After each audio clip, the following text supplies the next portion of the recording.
Bugün malımla ancaq bəzi insanların elə bildiyi hərəkətlər yoxlayır. Birincisi, stolu götürüm.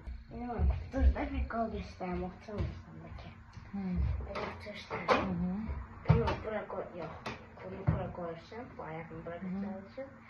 Bunu bura qoyursan, belə bu şəkildə ayağın belə olmalıdır. Və əlini də bura qoyub belə. Bunu hər biçim bura qoyub, yuxarı baxman lazım. Eləyərəm. Bunu eləyə bilən yoxdur. Bəzi insanlar eləyə bilərmiş.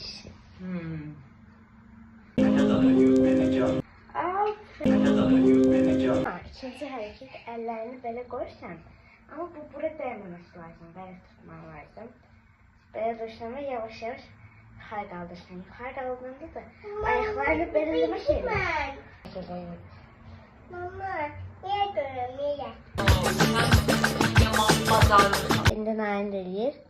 Aha, elə narin. Qaldır belə yuxarı.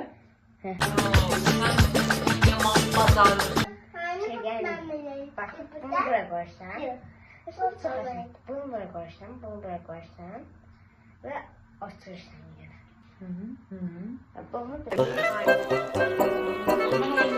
ay. Sağ ayaq, sol ayaq. Qabağa atlanırsan və bunu edin zaman ağrını qaldırırsan belə. Belə edirsən və o zaman da əllərini belə açdın. Mama,